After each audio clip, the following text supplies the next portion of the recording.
반갑습니다.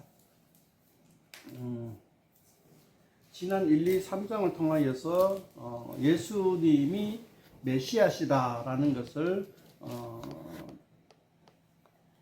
증거하는 그러한 장이 되었습니다. 그러니까 그 1, 2, 3장의 내용들은 구약 성경에서 예언되어져 있는 메시아의 예수님이 거기에 합당한 인물이시다. 구약 성경에 예언되어 있는 메시아 상과 같은 예수님이 그런 상을 가지신 분이시다라는 것과 그 다음에 세상 정치인들도 동방 박사라든가 헤롯 왕이라든가 이런 사람들도 예수님이 메시아로서 인정을 했다. 그리고 당대에 가장 덕망이 있는 선지자 세례 요한으로부터 메시아이심을 인정받고 최종적으로 세례를 받았을 때에 하늘에서부터 음성이 나서 하나님으로부터 내 사랑하는 아들이다, 내 기뻐하는 아들이다, 이런 최종 확정적으로 예수님이 메시아이심을 인정받았다라는 것으로 지난 1, 2, 3장 그렇게 살펴보았습니다만은 오늘부터는 이제 오늘의 내용은 우리가 잘 알고 있는 예수님이 공생의 사역에 들어가기 전에 시험받는 장면이 나옵니다. 그러면은 이 4장은 또 전체에서 어떤 의미가 있느냐 하면은 물론 공생에 들어가기 전에 이제 시험을 받고 여러 가지 이제 출발하는 어떤 그런 의미로서 우리가 출발하는 선상에서 의미를 갖다가 부여할 수도 있는데 제가 봤을 때는 또 다른 중요한 의미가 있는 것 같습니다. 그 중요한 의미가 뭐냐 하면은 지금까지의 예수님이 메시아시다라는 것을 인했다라면은 이 4장에서는 잘못된 메시아상, 그러니까 삐뚤어진 메시아상, 왜곡된 메시아상이 아니다라는 것을 오히려 사단의 시험으로부터 알려주는 것이 아닌가 이렇게 볼 수가 있다는 겁니다. 그러니까 사단은 이제 약간 삐뚤어진 메시아상을 예수님에게 제시를 합니다. 그럴 때 이 예수님은 그것을 물리치고 그것이 아니다라고 이렇게 반박을 합니다. 자, 이제 우리가 이제 마태복음 전체의 그 취지를 갖다가 한 번 더 살펴본다면은 예수님은 메시아시다. 그런데 그러면 메시아는 어떤 인물인가?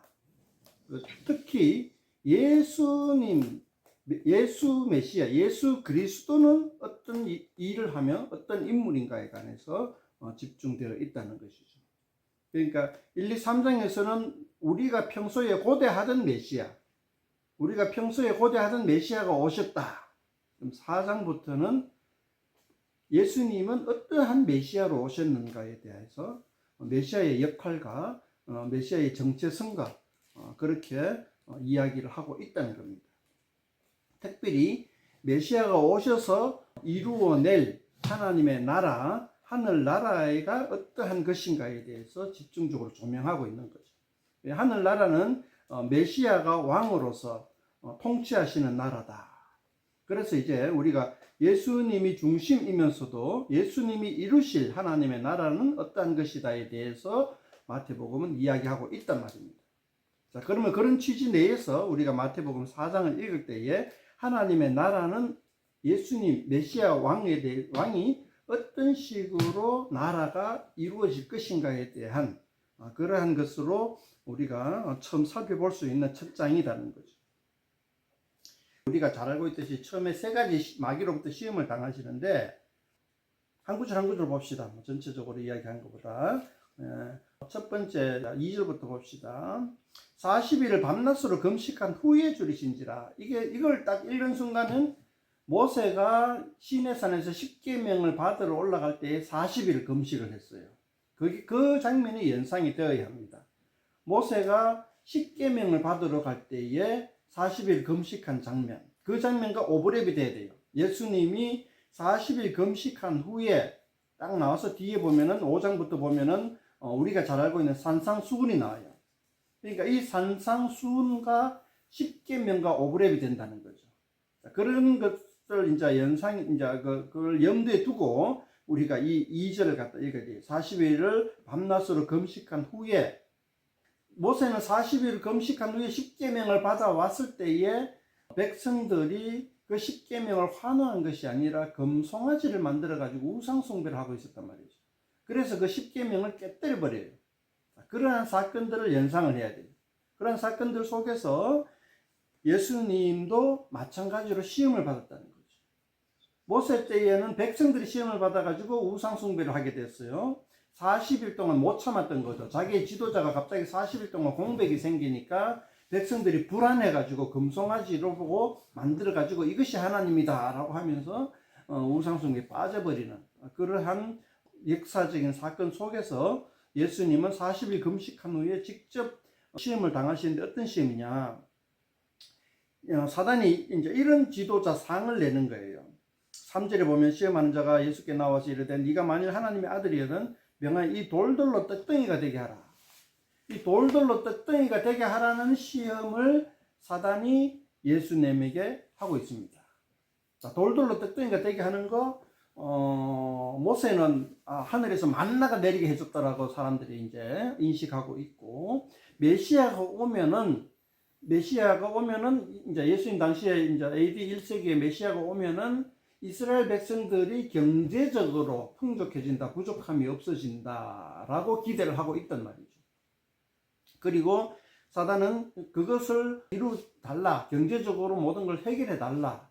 그러면은 당신을 메시아로 인정해주겠다. 그건 사단의 유혹이자 당시에 유대인들이 가지고 있었던 메시아 상이기도 합니다.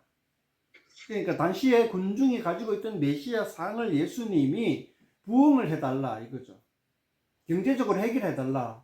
로마로부터 세금 뺏기고 헤롯으로부터 세금 뺏기고 하니까 참 살기 팍팍하다. 경제적으로 부응해주면은, 경제적으로 살만하게 해주면은 당신은 진정한 메시아다. 그렇게 인정해주겠다 이거죠. 그랬을 때 예수님은 사람이 떡으로만 살 것이 아니요 하나님의 입으로부터 나오는 모든 말씀으로 살 것이라. 신명기 8장에 나오는 말씀 가지고 부응을 합니다. 신명기 8장에서도 우리가 읽어보면은 이와 같은 취지가 나와요. 당시에 이제 그 신명기 8장의 내용을 읽어보면은 출애굽하고 난 다음에 40년 동안 방황하고 난 다음에 신명기가 기록이 되었거든요.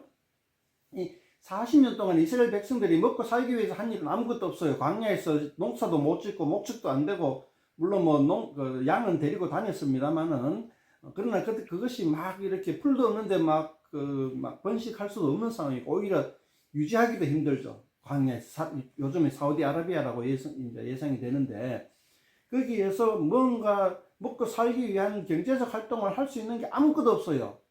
그런데 40년 동안 그들이 다니면서 의복도 헤어지지 않고 굶지도 아니하고 백성이 줄지도 아니하고 늘지도 않지만은 그렇게 유지해 왔단 말이죠.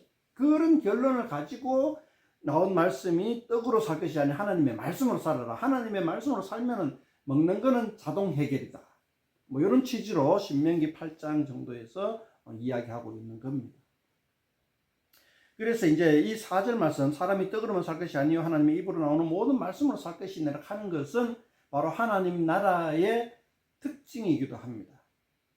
그러니까 이미 생존하기 위해서 경제적으로 부강한 나라가 위해서 요즘처럼 무슨 GDP가 뭐 그런 어떤 그 다음에 주식값 올라가고 뭐 부동산값 올라가고 뭐 다음에 뭐 무역 수지 맞추고 그 다음에 물가 상승 뭐 관리하고 그런 차원의 나라가 아니라는 거죠. 하나님의 나라는 그런 차원이 아니라 하나님의 입으로 나오는 모든 말씀, 이걸로 우리가 쉽게 이야기하자면은 요즘 세상 사람들은 이런 걸 가지고 두 음절로 말하면 정의,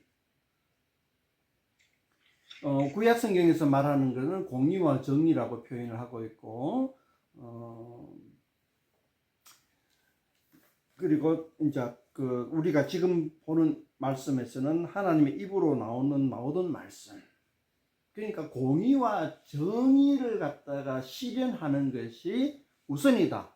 경제적 부흥보다. 그런 식으로 우리가 해석을 하면 되겠습니다.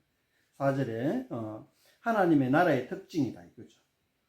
그 다음에 5절부터 읽어보면은 사단이 거룩한 성을 데려다 성전 꼭대기에 세우고 하나님의 아들이 된 뛰어내리라 이랬단 말이죠. 하나님의 나라를 뛰어내리라. 그가 너를 위하여 그의 사자들 명하시리니 그들의 손으로 너를 받들어 발이 돌에 부딪히지 않게 하리로다. 이게 소영웅주의죠.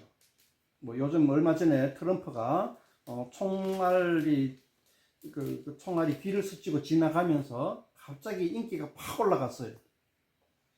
그런 것과 같은 어떤 소영주의로 메시아 상을 갖다가 이루어 나가라 이런 얘기죠. 그러니까 굉장히 그 뭐랄까 사람들의 어떤 그 관심을 끌고 환호성을 일으키고 하는 영웅스러운 어떤 행동들을 해가지고 메시아가 되라 이거죠. 그랬을 때 실제로 보면은 주 너희 하나님을 시험하지 말라 이거죠.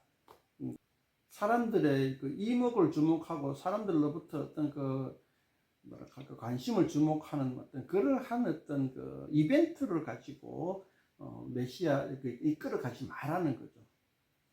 로마 세계는 어떤 그 전쟁에서 이기는 거로 전쟁터에서 어떤 영선한 행동을 함으로써 정치적 리더가 되는 경우가 허다했고 유대인들도 마찬가지죠. 유대인들도 어떤 그 위기의 순간을 지나고 나면은 영웅이 되는 그런 어떤 일들도 많죠. 우리나라도 그렇죠. 우리나라 독립운동 할 때에 전면전 해가지고 싸워서 이긴 어떤 독립운동가는 없어요. 뭐 요즘 뭐 테러라 해가지고 그 단어 실어가지고 막 뭐라 그러는데 2차 시대 때로 하면은 게릴라전이죠. 게릴라전 해가지고 성공해서 영웅 대접받는. 왜 이야기를 하냐 하면은 어떤 굉장히 어떤 그 영웅스러운 행동을 함으로써 리더로서 올라가는 어떤 그러한 행위들을 실제로 보면은 하나님을 시험하는 것으로 예수님은 해석을 합니다. 그렇게 해가지고 이 리더가 된다는 것은 하나님을 시험하는 것이다 이렇게 표현하는 겁니다. 8절에 보면 마귀가 또 그를 데리고 그를 지극히 높은 산으로 가서 천하 만국과 그 영광을 보이고 이럴 때 만일 내게 엎드려 경배하면 이 모든 것을 내게 주리라. 요 8, 9절의 이야기는 로마 황제의 이야기입니다. 9절에 내게 엎드려 경배하면 그러니까 사단에게 엎드려 경배하라. 그러니까 사단은 공중권세 잡은 자, 그러니까 세상의 모든 권력을 잡은 자, 즉 로마 황제를 떠올리면 되겠습니다. 로마 황제에게 엎드려 경배하면은 헤롯과 같이 통치권을 주고 총독과 같이 이 땅을 다스리게 해줄 수 있는 나라를 주겠다. 그런 것과 이제 상통한다 이거죠. 그러니까 물론 이 사단은 로마 황제보다도 더 뛰어난 인물이고 더 그 능력이 많은 인물이고 또 그에게 경배하면은 로마의 황제뿐만 아니라 이 세상을 지배할 수 있는 권한을 줄 수도 있는 문제입니다. 그러나 사단은 이 세상을 통치할지 모르지만은 하나님이 우주적 통치 아래에 놓여 있는 그러한 그리고 임시적으로 세상을 지배하고 있는 인물일 뿐인 거죠. 그 사단에게 타협하지 아니하고 오로지 하나님만 경배하고 하나님께만 순종하고 하나님의 말씀만 듣는 그러한 인물로서 메시아로 자리 잡겠다 이런 이야기입니다. 이렇게 세 가지 그걸 보면은 실제로 이 세 가지 사단의 유혹에 넘어간 자칭 메시아라는 사람이 많이 나타났다가 사라졌는 거죠. 역사적으로 볼 때 예수님 이전에도 또 예수님 이후에도 그런 인물들이 많이 나타났다가 했어요. 그러니까 그 자칭 메시아라는 사람이 굉장히 많았어요. 그러니까 우리나라 치면 독립운동가들이죠. 그러니까 메시아라 칭하면서 독립운동을 한 많은 인물들이 있어요. 그 많은 인물들이 이 세 가지 유혹에 걸려 넘어갔다는 것을 우리는 알 수가 있어요. 소영주에 넘어갔거나 아니면은 백성들을 어떤 그 먹을 거를 해결해 주기 위하여서 오히려 약탈을 한다거나 아니면은 요세푸스처럼 로마 황제와 타협을 해버린다든가 뭐 그런 어떤 많은 인물들이 있어 왔던 거죠. 그러나 예수님은 그러한 메시아는 아니다라고 잘못된 메시아 상을 4장 전반절에서 이제 보여주고 있는 거죠. 자, 그렇다면 잘못된 메시아 상도 아니고 그러면은 바람직한 정말 예수님이 오셔서 하나님의 아들로 오셔서 이 세상을 구원하기 위해서 오셨다면은 메시아라면은 메시아가 세울 하나님의 나라는 어떠한 나라가 될 것인가에 대해서 이제부터 쭉 이제 설명하고 있는 거죠. 12절에부터 17, 16절까지 보면은 또 한 가지 이제 예언을 갖다가 이제 이루었다고 이렇게 얘기했는데 중요한 내용이죠. 12절에 보면 예수께서 요한이 잡혔음을 들으시고 갈릴리로 물러가셨다가 나사렛에서 활동하시는데 요한이 잡혔다. 요한이 그 당대에 가장 그 등망에 있는 인물이다. 백성들의 마음을 붙잡고 있는 중심 인물이죠. 그런 중심 인물을 헤롯이 잡아버립니다. 잡아가지고 그러니까 정적이죠. 세례 요한은 정적이죠.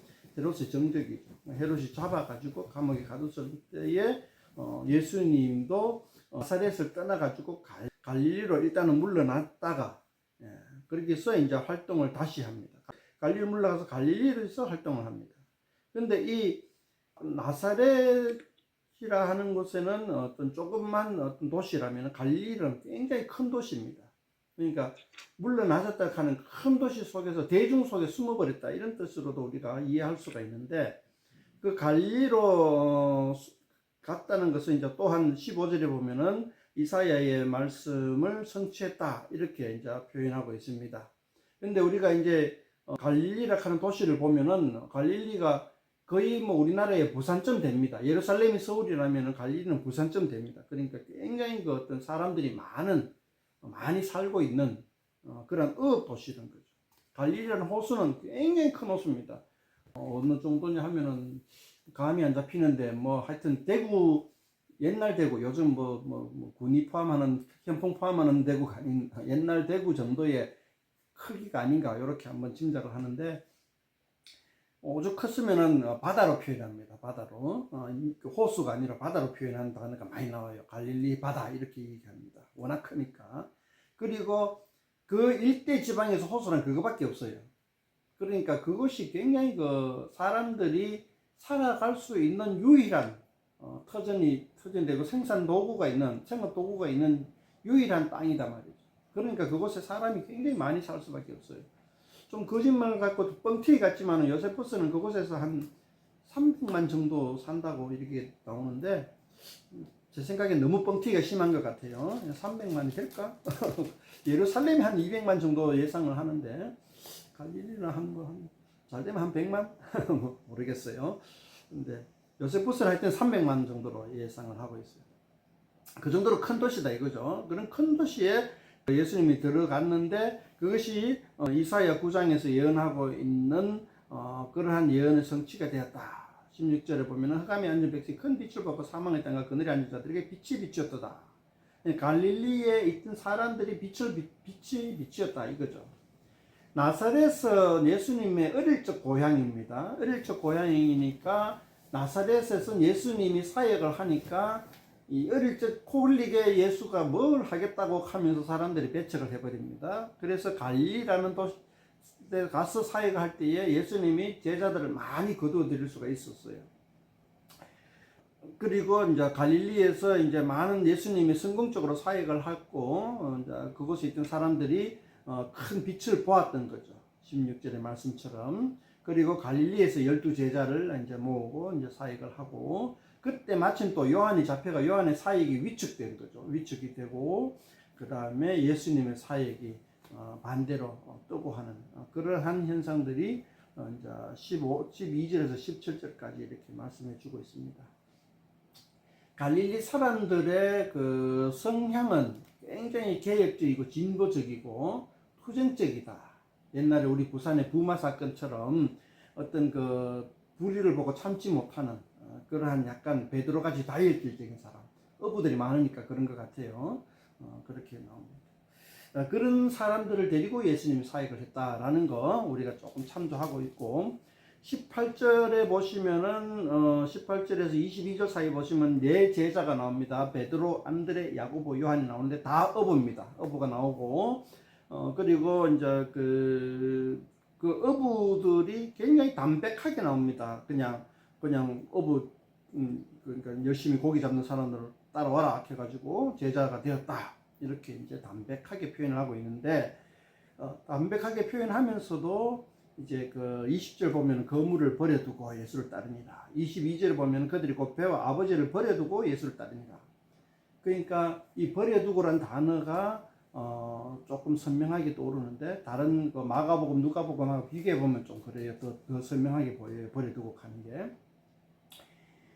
그러니까 그 생업하는 것을 일단은 이제 생의 전환이 되는 거죠. 예수님을 전적으로 따라다니는 거죠.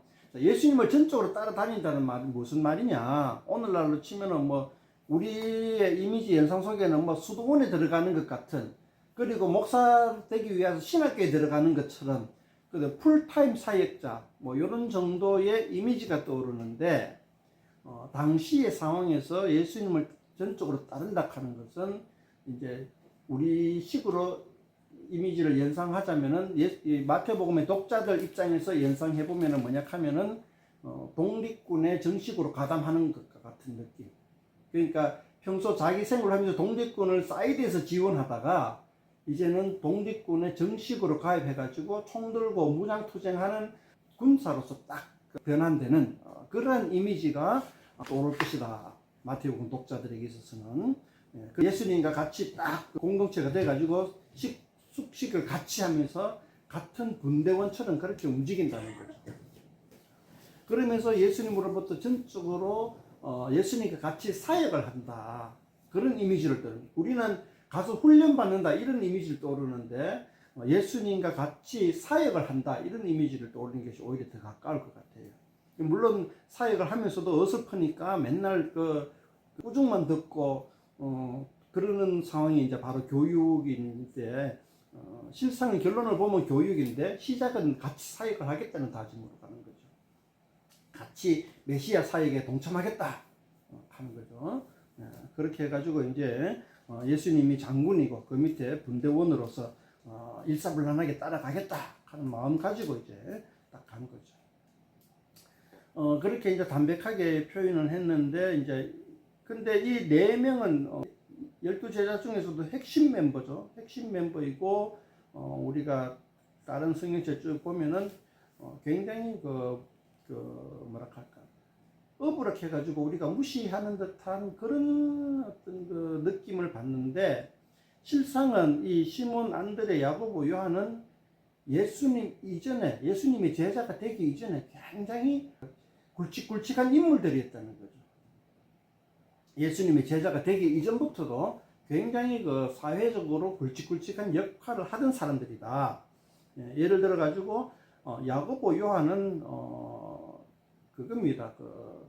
뭐랄까나 건물주도 아니고 금수저, 그러니까 자기 아버지가 야고보, 요한의 아버지는 선장이 아니고 선주입니다. 선주고 굉장히 가업이 크고 그런 가업이 큰 것에 이제 선주의 아들이죠. 선주의 아들입니다. 야고보, 요한은. 그 다음에 안드레, 여기 위에 18절에 안드레는 당시 가장 덕망이 있던 세례 요한의 수제자급, 수제자이라기보다는 수제자급, 수제자 중에 한 사람이다. 이 정도로 우리가 볼 수가 있어요. 그리고 베드로는 아직 정확하게 모르겠는데 최소한 안드레는 그렇다는 거죠. 그러니까 그 당시에 이제 사람들로부터 덕망이 있던 사람들 수제자였는데 세례 요한이 붙잡혔을 때, 위축되었을 때 이제 안드레는 예수님으로 갈아타기를 하는 거죠. 갈아타기 하면서 자기 형제 베드로도 같이 불러들입니다. 이 정도로 굵직굵직한 인물들이 예수님의 제자로 들어오는데 굉장히 담백하게 표현합니다. 담백하게 표현하는데 강조되는 것이 버려두고, 그러니까 기존의 어떤 그 삶의 패턴에서 완전히 변화되었다, 바뀌었다, 그런 걸 하면서 예수님의 제자로 들어와서 이제 하나님 나라의 사역을 시작을 합니다. 시작을 할 때 23절에 보면은 제가 참 좋아하는 구절 중에 하나인데요. 예수께서 온 갈릴리에 두루 다니사 갈릴리에 두루 다닌다. 갈릴리가 이제 사역 현장의 주된 무대이고 또 한정되는 무대이기도 합니다. 갈릴리가 굉장히 큰 도시라 그랬죠. 예루살렘에 버금가는 도시. 갈릴리에 두루 다니면서 그들의 회당에서 가르치시며 천국 복음을 전파하시며 백성 중에 모든 병과 모든 약한 것을 고친다. 그 사역을 이렇게 딱 세 가지로 줄이는 거죠. 요약하는 거죠. 가르치고 전파하고 고친다. 이게 제 네이버 아이디입니다. 자, 이렇게 예수님이 이제 그 사역을 시작을 하고 그렇게 했을 때 25절의 결과 수많은 무리가 따르더라. 갈릴리뿐만 아니고 그 주변에 예루살렘까지 그리고 요단강 건너편까지 뭐 이제 많은 사람들이 예수님의 명성을 듣고 오는 거예요. 그러니까 이 세례 요한이 잡혔기 때문에 그런 반사적으로 더 유명해졌다라고 우리가 원인도 분석해 볼 수가 있지만은 어쨌든 예수님이 세례 요한만큼 어쩌면 세례 요한보다 더 센세이션을 일으키는 메시아 운동가였다. 이렇게 지금 보고하고 있는 겁니다. 이렇게 이제 4장은 이제 예수님의 사역의 시작을 알리고 있습니다. 그 다음에 이제 5, 6, 7장 들어가면 이제 하나님 나라의 법이 나오는 거죠. 산상수훈이라고 알려진. 자, 이상 제가 언제 4장을 쭉 설명했는데, 제가 부족했던 부분이나 있으면 좀 보충해 주시고, 또 이견 있으면 말씀해 주시기 바랍니다. 성경에 안 적혀 있는 얘기는 어떻게 알았어요? 다른 성경 읽어보. 에? 어디요? 마가복음, 누가복음, 요한복음. 네, 부자래요. 응? 거기서 베드로가 부자래요. 베드로가 있고 그 야고보, 요한이. 아, 그렇구나. 여기서는 그냥 버려두고 했는데, 네, 네. 요한복음인가 거기 보면은 아버지와 품꾼들을 버려두고. 네. 그러니까는 아버지는 선주고 밑에 일하는 사람들이 많았다는 얘기지. 그러니까 이제 선주의 아들로서 이 장차 배를 물려받으려고 포기하고 네, 네. 이제 금수저를 포기하고 예수님을 따라간다 이런 얘기죠. 그리고 이제 안드레는 네. 세례 요한이 안드레 보고 네. 나 따라오지 말고 이제 예수님 따라가라 이렇게 이제 얘기를 하는 거예요. 안드레 보고. 그러니까 안드레가 알겠습니다 하고 예수님한테 탁 이제 교적을 바꾸는 거예요. 전학을 하는 거예요. 저기 이제 지나왔는 얘기지만은 어딥니까? 3장 7절에 요한이 많은 바리새인들과 사두개인들이 세례 베푸는 데로 오는 것을 보고 이르되 독사의 자식들아 누가 너희를 가르쳐 임박한 진노를 피하라 하더냐. 이 7절의 단어를 가지고 우리는 연상해 볼 수 있는 것이 당시에 유명한 바리새인들, 사두개인들, 바리새인들은 마카비 쪽 그 정치 세력이고 사두개인들은 헤롯 쪽 정치 세력이고 또 로마의 정치 세력이기도 한데 거기에서 세례 요한이 속한 에세네파의 어떤 나름대로의 야당의 역할을 하고 정치 압력 단체인 에세네파 이 세 파의 어떤 그 지정학적 위치를 갖다 파악해 볼 수가 있죠. 실제를 통하여서. 그리고 예수님의 정치적 지정학적 위치도 파악할 수가 있습니다. 세례 요한과 같은 그 맹각 선상에 있다라는 거죠. 그런 어떤 것을 우리가 좀 살펴보면서 읽어 나가면 좋겠습니다. 자, 바리새인과 사두개인들도 4장에 나오는 사단의 유혹에서 자유로울 수 없는 자들인 거죠. 헤롯도 마찬가지고 헤롯을 따르는 사두개인들도 마찬가지고 그런 거를 갖다가 이렇게 염두에 두고 우리가 마태복음을 읽으면 좋겠습니다.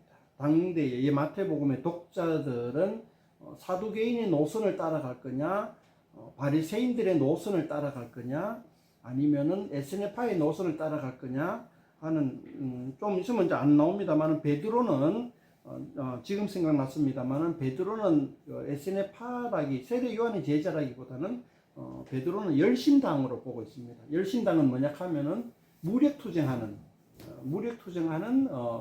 파죠. 그러니까 열심당은 품속에 단도를 품고 있었어요.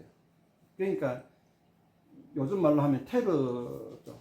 그러니까 언제든지 그 무장으로 저항할 수 있도록 준비되어 있는 자들. 베드로는 아마 열심당이 아닌가 이렇게 우리가 조심스럽게 추정해 봅니다. 그런 식의 어떤 그 정치적 지형을 읽으면서 우리가 왜냐하면 메시아라 하는 그 단어 자체가 정치적 단어입니다. 그러니까 구원자, 우리는 제가 우측 얘기합니다만은 독립군 대장, 독립군 그 리더에 해당하는 그런 정치적인 단어라는 걸 알아야 됩니다. 그 단어 속에서 우리가 마태복음을 읽어야 돼요. 그리고 사람들이 상상하는 그런 독립군 대장, 독립군 리더가 아니다. 너희들이 메시아에 대해서 오해하고 있다. 그 오해가 뭐냐? 4장 전반전에 나오는 이 사단의 시험 속에 나오는 거죠. 이런 메시아가 아니다. 경제적으로 부흥해줄 메시아가 아니고 소영주의 메시아가 아니고 세상 사람들과 세상 통치자들과 타협하는 메시아가 아니다. 더 나아가서 여기 세계의 그 사단의 시험에는 안 나옵니다만은 그 악을 악으로 갚는 메시아도 아니다. 그러니까 무력 항쟁하는 것도 아니다라는 거죠. 그러면 사람들이 궁금한 거예요. 그러면 도대체 메시아가 뭐냐? 우리를 갖다가 이끌어가 어디로 갈 거냐? 하나님의 나라는 도대체 뭐냐? 그것도 아니고 저것도 아니고 아무것도 아니면 뭐냐? 이렇게 질문하는 것에 대한 대답이라는 거죠. 실제로 마태복음의 독자들은 많은 사람들이 모였어요. AD 한 50년, 70년 사이에 정말 무시 못할 많은 사람들이 모였는데 이 사람들이 추구하는 바가 뭔지를 스스로도 잘 모르는 거예요.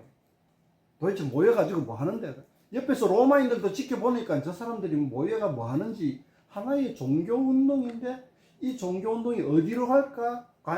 이 불안하면서 지켜보기는 하는데 어디로 갈지 잘 파악이 잘 안 되는 그러한 집단, 이렇게 표현해요.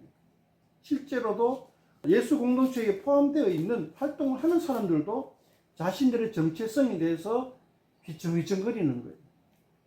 그것에 대해서 그 정체성이 점차 뚜렷해지는 것이 이제 우리가 신약 성경을 쭉 읽으면서 나오는 거예요. 그 정체성이 오늘 2000년이 지난 오늘날에 와서는 제대로 파악이 안 되고 이상하게 종교화되어 버렸다는 거예요. 제가 이야기하고 싶은 거예요. 종교란 무엇이냐?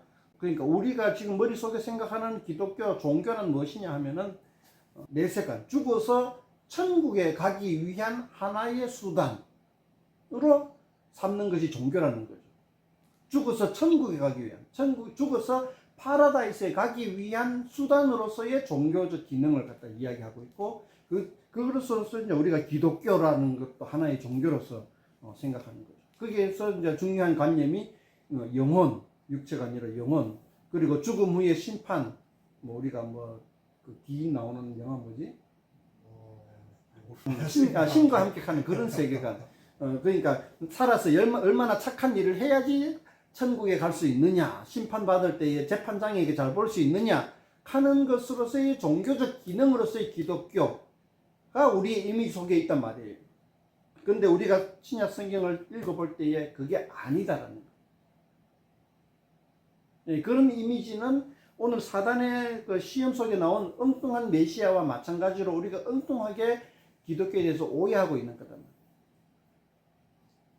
신약 성경에서 말하고 있는 게 철저하게 현세적인 거예요. 현세적인데 미래적이기도 해요. 그러니까 죽어서 가는 이 세계가 아니고 현세인데 미래지향적인 세계라는 거예요. 그럼 미래가 영원한 세계, 죽음 이후의 세계도 이루어지는데 죽음 이후의 세계가 저 세계가 아니고 이 세계라는 거예요. 죽음 이후의 세계도. 그게 부활이라는 거예요. 부활이 뭐냐? 영혼과 육신의 연합이라는 거죠. 그럼 부활이 육신이 있다면 육신이 다시 살아난다는 것은 영혼의 세상이 아니라 물질 세계라는 거예요. 기독교에서 말하는 저 세계는 물질 세계라는 거예요. 영혼의 세계가 아니라. 그리고 이 현세라는 거죠. 현세의 미래. 현재의 세상이 아니라